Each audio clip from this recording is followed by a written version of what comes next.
One of the most absorbing cases in South Africa is the Gerinel versus Beru case. I am here to present a case to you, but it is not the Gerinel-Beru case. Here, I am here to present a case of a 21st century.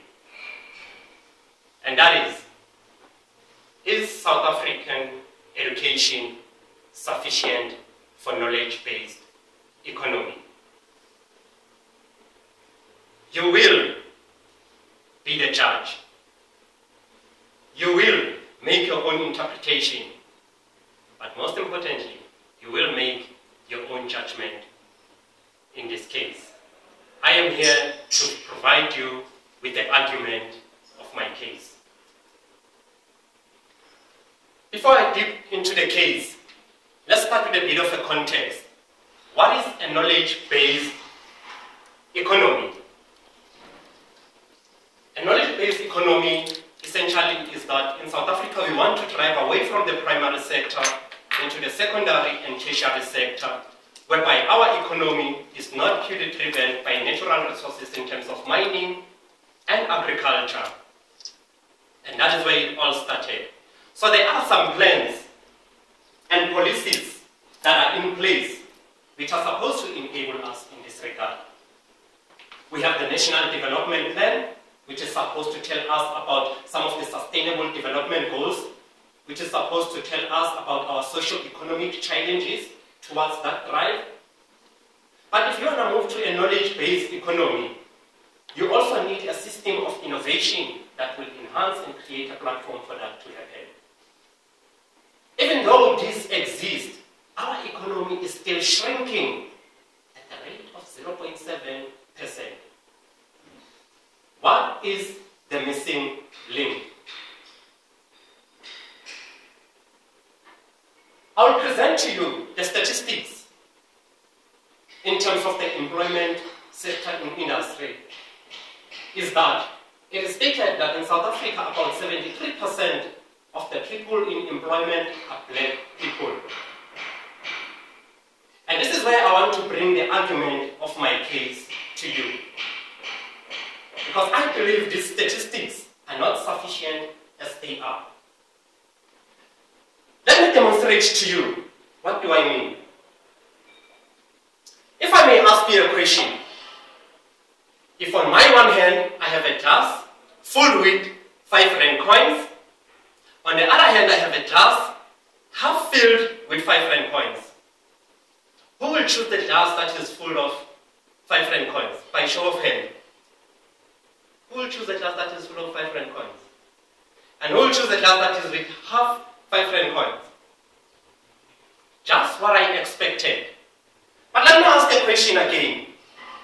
If I have a glass that is full of 5 rand coins, and I have a glass that is half filled with 5 rand coins, which one will you choose? Looking at the expressions of your faces, the answer is not as obvious anymore.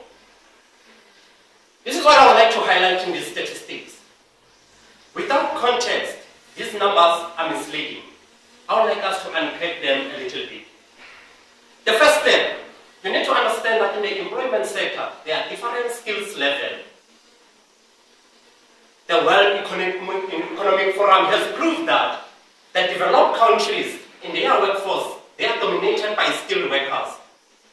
In developing countries, they are dominated by semi-skilled and low-skilled workers. So in that picture that I have shown you, what is the composition of those percentages?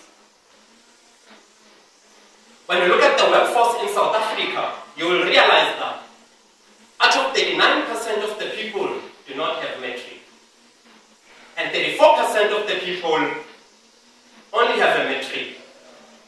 In total, it means over 70% of the people in workforce have a maximum qualification of a matric with no other form of tertiary qualification. But again, let's look even one level deeper into this. That is in terms of how are we doing in skilling our people, because that's what we need for a knowledge-based economy. We need to have more skilled people. These statistics here tell us the following, is that out of 100% of people in the workforce, about 18% in terms of black category, they are skilled workers. In the white category, out of 100%, it means more than 60% are skilled workers. And over the 2 decades, it shows that we have only increased in the black category by 3% in upskilling our people to the right level that is desired for a knowledge-based economy. While other categories have increased by a rate that is close to 20%. Let's go back again. Now you have a context. Does our employment situation look pretty as it stands? Without context, and this is what I'm putting into my case, without context in your situation, these numbers are highly misleading. And they are hidden if you do not understand the ingredients of your statistics. As I have presented my case, the question still remains. Is South Africa in entirety sufficient for a knowledge-based economy? Are we investing enough into our infrastructure, into our education system? Is our education system accessible and affordable? What I can tell you, something that those statistics are saying, if you dig deeper into the ingredients, is that those figures of skilled workers, they correlate directly with the enrollment at universities. In other words, the roots or the root cause of the problem is about the seeds that we planted into our education system, which propagates into our workforce picture that I have highlighted to you.